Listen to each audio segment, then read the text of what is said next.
Unlock 1.0 के तहत हरियाणा सरकार ने जारी किए दिशा निर्देश। फरीदाबाद व गुरुग्राम को छोड़कर प्रदेश में खोले जाएंगे धार्मिक संस्थान, शॉपिंग मॉल और रेस्तरां।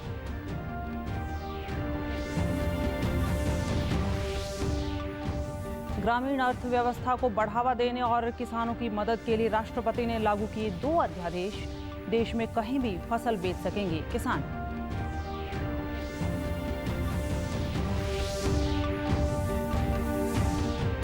मुख्यमंत्री ने कुरुक्षेत्र विश्वविद्यालय के वेबिनार को किया संबोधित। विद्यार्थियों को कोरोना महामारी के चलते ऑनलाइन माध्यम से दी जा रही है शिक्षा।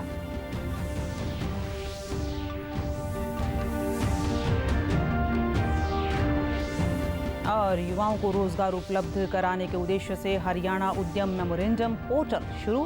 प्रत्येक उद्योग को मिलेगा यूनिक नंबर, कर्मचारियों का तैयार होगा डेटाबेस। नमस्कार, मैं रूपम अहलावत। अब समाचार विस्तार से। अनलॉक 1.0 के तहत मिलने वाली रियायतों को लेकर आज मुख्यमंत्री मनोहर लाल की अध्यक्षता में चंडीगढ़ में बैठक हुई। बैठक में गुरुग्राम व फरीदाबाद को छोड़कर पूरे प्रदेश में धार्मिक संस्थान व शॉपिंग मॉल को खोलने की अनुमति प्रदान की गई है। ये आदेश 8 जून से लागू होंगे। उप मुख्यमंत्री दुष्यंत चौटाला ने बताया कि सभी धार्मिक संस्थानों को सोशल डिस्टेंसिंग के नियमों का पालन करना होगा। इसके अलावा रेस्तरां में 50% ग्राहकों को प्रवेश की अनुमति होगी। इसके लिए नियम निर्धारित करने की जिम्मेदारी जिला प्रशासन को दी गई है। इंस्टीट्यूशंस को किस प्रकार से किस फेज्ड मैनर में खोला जाएगा, जीएमडीए और एफएमडीए को छोड़कर तमाम जगह एक डायरेक्टिव इशू कर दिया जाएगा कि 2 गज की दूरी के साथ किसी भी प्रकार के जो मूवमेंट है उसको रिस्ट्रिक्ट करते हुए मंदिर, मस्जिद, गुरुद्वारे, चर्चेज को खोला जाएगा, मगर कोई भी गैदरिंग अलाउड नहीं होगी, चाहे वो जागरण हो, चाहे वो नमाज के लिए इकट्ठा होना हो, चाहे संडे को चर्चेज में इकट्ठा होना हो, चाहे कोई आपके जगराता हो, इस तरह की मूवमेंट अलाउड नहीं होगी। और दूसरी ओर जो शॉपिंग मॉल्स हैं वो for the time being Gurgaon, Faridabad को छोड़कर तमाम जगह ऑपरेशनल होगी।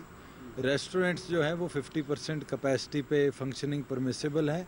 डिस्ट्रिक्ट एडमिनिस्ट्रेशन अपने लेवल पे उनके ऑर्डर्स इशू करेगी। राष्ट्रपति रामनाथ कोविंद ने ग्रामीण अर्थव्यवस्था को बढ़ावा देने और किसानों की मदद के लिए 2 अध्यादेशों को लागू किया है।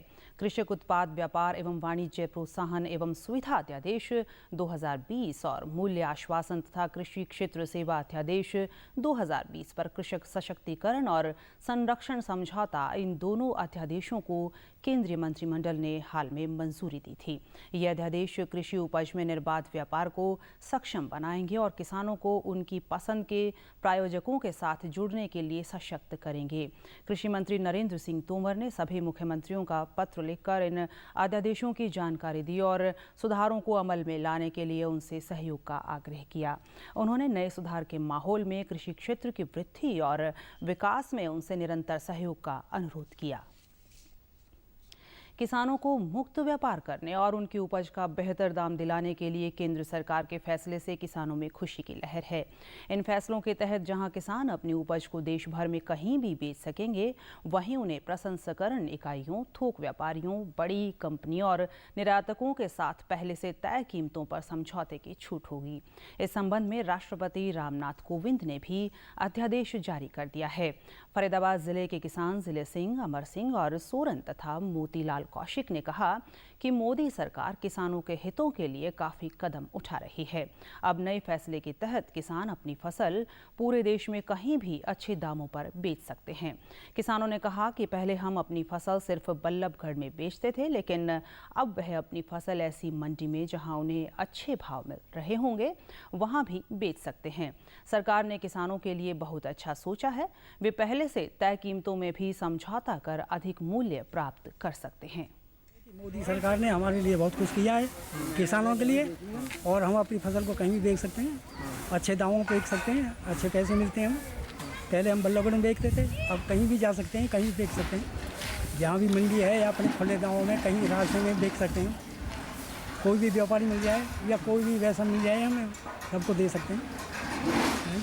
बहुत ही अच्छे, मतलब ये सुविधा हमारे लिए बहुत अच्छी निकाली है। बहुत अच्छा बात है जी। हाँ, तो इसमें हमें भी फायदा है जी, और अच्छा भी लगता है हमको। पहले कहाँ पे बेचते थे आप? पहले भी यहीं बेचते थे मंडी में। अब को अब तो कहीं भी दे सकते हैं जी, मोदी जी ने बढ़िया काम किया ये तो। आप किसान बहुत अच्छी बात है। का फैसला है, हम बेचना भी चाहते हैं और बड़ा अच्छा सुझाव दिया है मोदी जी ने। हमारी फसल अच्छे दामों पे जाए, हमें बड़ी खुशी है। मोदी जी ने हमारे लिए अच्छा काम किया है।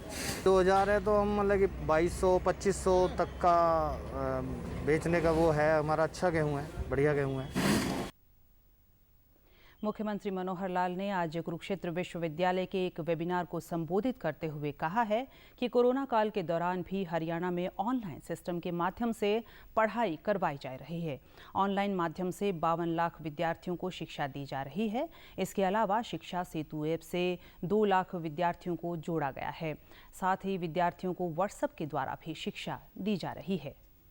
हमने बहुत सी पहले व्यवस्थाएं अपनी बनाई हैं और उन व्यवस्थाओं के आधार पर ही आज हमारे ग्रामीण क्षेत्र के जो विद्यार्थी हैं वो शिक्षा ग्रहण कर रहे हैं। उसके अंदर शिक्षा सेतु मोबाइल की जैसे मैंने चर्चा की अभी कि उस एप्लीकेशन के माध्यम से भी लगभग 2 लाख छात्र इसमें शिक्षा भी ग्रहण कर रहे हैं। इसी प्रकार से मैंने लर्निंग मैनेजमेंट सिस्टम, इसका भी शिक्षा विभाग के अंतर्गत योजना बनवाई है, उससे भी उनको लाभ हो रहा है।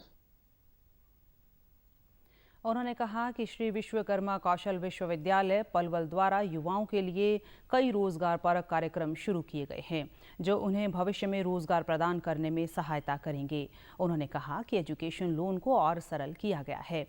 3 महीने के ब्याज पर छूट दी गई है और विद्यार्थियों को बिना गारंटी के लोन की सुविधा दी जाएगी। सुलभ हो, शिक्षा में कई विद्यार्थी लोन लेते हैं तो लोन लेने के जो प्रावधान है उसको भी हमने सरल किया है। विशेष तौर पर जिन लोगों ने अभी छात्रों ने लोन लिया हुआ था और जो लोग उसको रीपेमेंट के नाते से पहले किस्त भी दे नहीं पाए थे, ऐसे सब विद्यार्थियों के जो अभिभावक हैं उनको इसकी सुलभता हो तो 3 महीने का हमने इंटरेस्ट उसके अंदर भी हमने कुछ छूट दी है ताकि उनका जो कुछ बोझ है वो कम हो। एक विश्वविद्यालय जो बनाया है अभी श्री विश्वकर्मा कौशल विश्वविद्यालय पलवल में, उन लोगों ने इस प्रकार से युवाओं को कैसे हम आगे बढ़ा सकते हैं इस प्रदेश सरकार के युवाओं का जो कौशल विकास की दिशा में, तो उन्होंने कई अपने कार्यक्रम शुरू किए हैं। अब वो युवाओं को आफ्टर दिस कोविड-19 इसमें इनकी सबकी ट्रेनिंग करने के लिए पाठ्यक्रम दे रहे हैं और मैं समझता हूँ ऐसे ऐसे विषयों के पाठ्यक्रम के माध्यम से यदि वो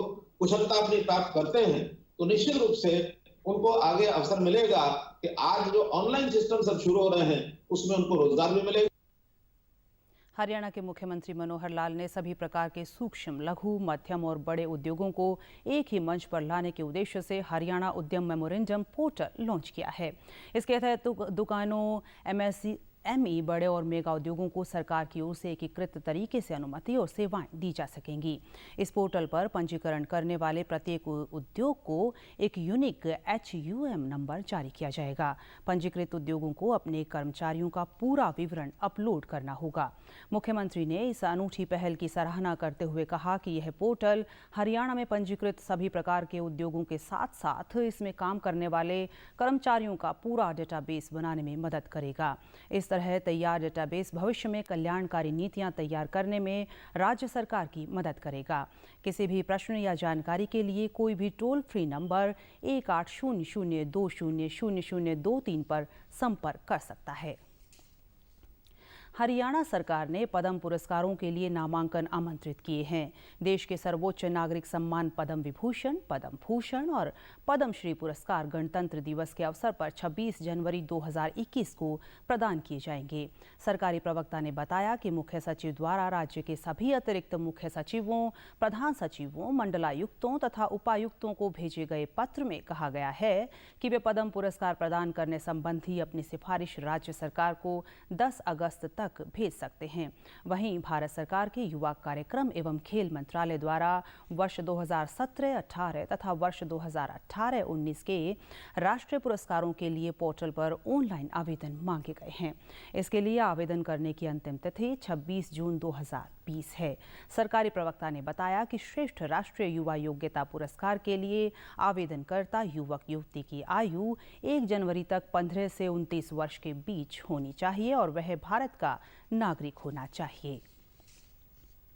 केंद्र सरकार की प्रधानमंत्री गरीब कल्याण योजना के तहत जून माह की 500 रुपए की धनराशि लाभार्थियों के बैंक खातों में डाल दी गई है। स्टेट बैंक ऑफ इंडिया के मैनेजर सोहन लाल ने बताया कि प्रधानमंत्री जन धन योजना की खाता धारक महिलाओं को जून माह की तीसरी किस्त का आवंटन सोशल डिस्टेंसिंग का ध्यान रखते हुए किया जा रहा है। उन्होंने बताया कि प्रतिदिन लाभार्थियों के बैंक खाता संख्या के आधार पर ही उन्हें बैंक बुलाया जा रहा है। बैंक में सभी को मास्क पहनना अनिवार्य है। उधर लाभार्थियों का कहना है कि कोरोना महामारी के कारण लागू लॉकडाउन से उनका घर खर्च चलाना मुश्किल हो गया था, लेकिन केंद्र सरकार द्वारा उन्हें आर्थिक मदद मिलने से काफ़ी राहत मिली है।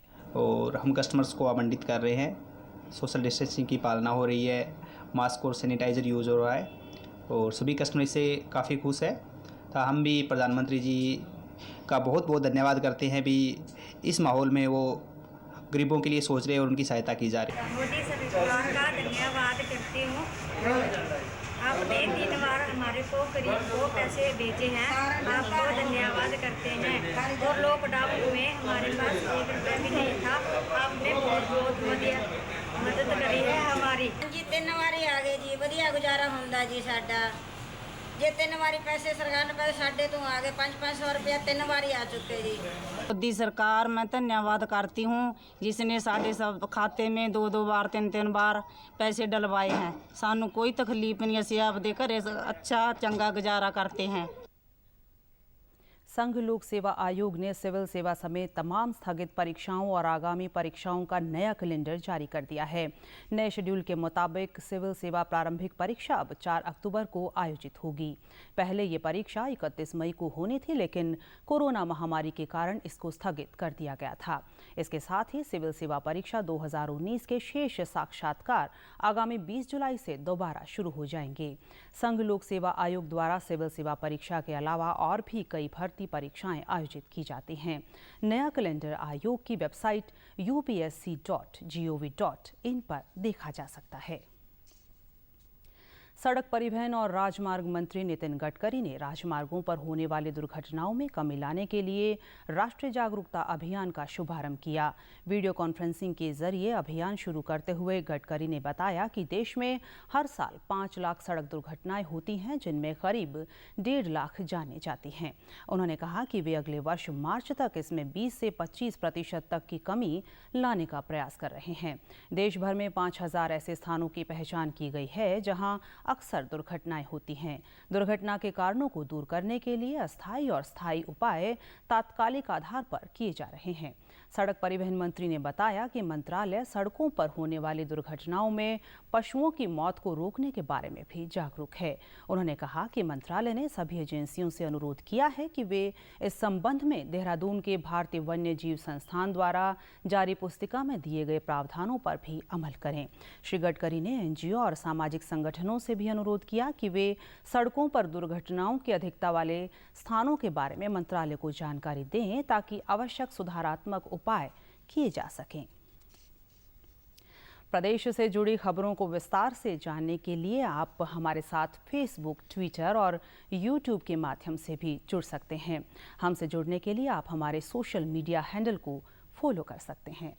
और अंत में इस बुलेटिन के मुख्य समाचार एक बार फिर।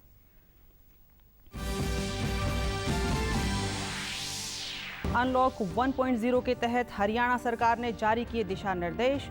फरीदाबाद व गुरुग्राम को छोड़कर प्रदेश में खोले जाएंगे धार्मिक संस्थान, शॉपिंग मॉल और रेस्तरां।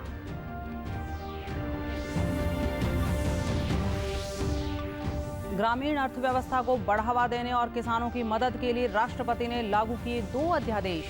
देश में कहीं भी फसल बेच सकेंगे किसान।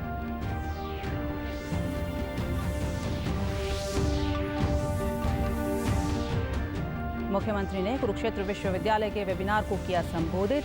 विद्यार्थियों को कोरोना महामारी के चलते ऑनलाइन माध्यम से दी जा रही है शिक्षा।